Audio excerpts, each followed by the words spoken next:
Within that tiny space, fluorescent lights humming overhead, paperwork half finished on the desk, the kind of place where nothing sacred is supposed to happen. And yet, that's where you cross the room like something inside you had already decided.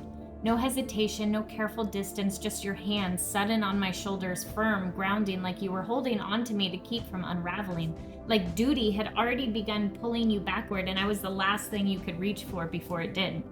Your eyes, God, your eyes. They weren't wild, they weren't careless, they were heavy, full of knowing, full of the kind of sadness that comes when a man understands the weight of what he's about to do and still cannot stop himself from wanting something else. Me. And then you kissed me, deep, like you were trying to memorize me in one breath, like you were pouring something unspoken into me because you knew you didn't have time to say it all out loud. And when you pulled back, I love you. Not rushed, not thrown, placed there carefully like something true you couldn't carry back out without leaving behind. And then you left, back through the same door, back into the daylight, back to the car where she was waiting. And I knew you didn't go back because you wanted to. You went back because you hadn't finished being the man you believed you had to be. Because there was a right way to do something this heavy. Because even in choosing me, you weren't going to tear everything apart recklessly, and somehow that made it heavier. Because it meant this wasn't careless, it was real. Real enough that I would carry consequence long before anything was spoken aloud. I asked the questions early, about rules, about lines that shouldn't be crossed, about what it meant to exist in spaces where even a kiss could echo. I made it known. I documented truth where others might have hidden it because I didn't believe we were something to be hidden. I believed we were something that could stand in the light. That night, the memory of your face would not let me rest. The sadness in it, the quiet conflict, the way it lingered long after you were gone, like something unfinished still standing in the room. So I drove until the road stopped feeling like escape and started feeling like surrender. And I found myself in front of a church. Because where else do you take a love like this when it refuses to make sense? I sat there for hours, hands gripping the wheel, then folded in my lap, then pressed to my face, crying in a way that wasn't graceful or composed, bargaining. I didn't ask questions I didn't expect answers to. Why would you bring him to me like this, only to place him somewhere I can't reach? What is this supposed to become? What am I supposed to do with something that feels so right and so impossible at the same time? And somewhere in all of it, your voice returning to me. You had just driven by, close enough to reach, close enough to feel, and you were coming to me. Not just yet, not until you did it right. Not until you sat across from her and spoke the truth that had already begun to change everything. You didn't want to hide me. You didn't want stolen moments to be all that we ever were.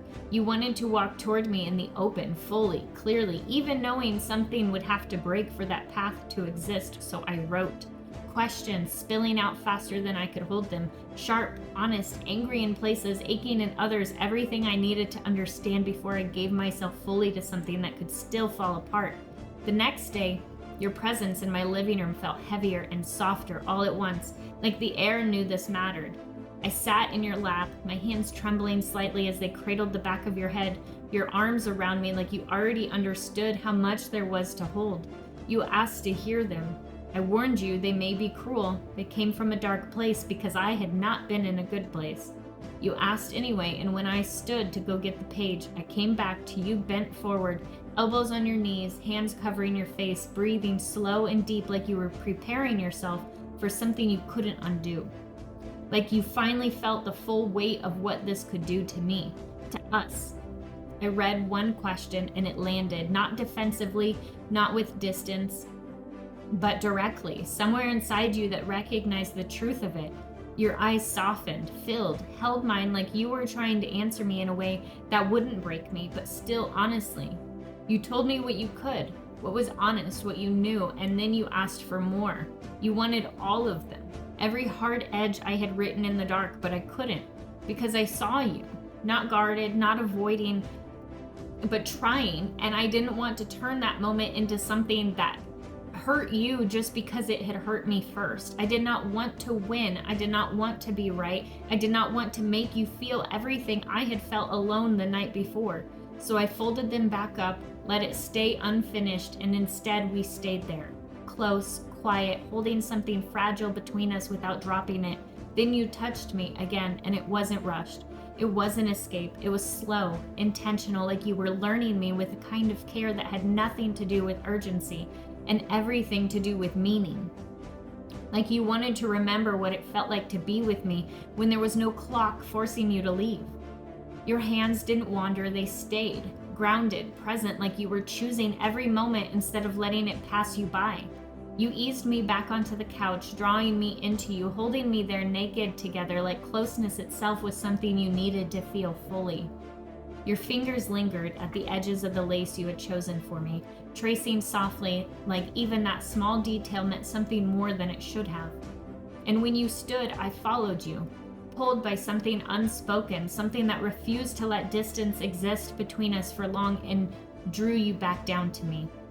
And when you looked at me, it wasn't just desire, it was something deeper, something that said, I see what this is, I know what this costs, and I am still here. Afterward, we stayed close, you holding me like there was no immediate place you needed to be.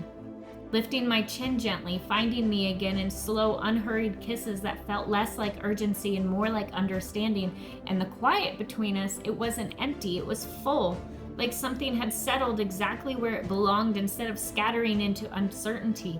And then your promises came again. Soft, unwavering. You wanted this. You wanted me. Not in pieces, not in stolen moments, fully, every day, every night, without hiding, without rushing back to something else when the moment was over. But first, you had to do it right. You had to talk to her. You had to end what existed before you could begin what was waiting. Can I call you tonight? You asked as you left. And that night, your voice on the phone felt like a thread connecting us through the distance you were still inside of. We stayed there together, in words and breath and quiet pauses that didn't need to be filled until you said it. She'll be home soon.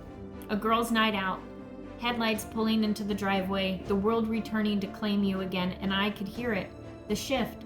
Not in how you felt, but in where you had to be. You didn't sound like someone who was leaving me. You sounded like someone caught between two lives.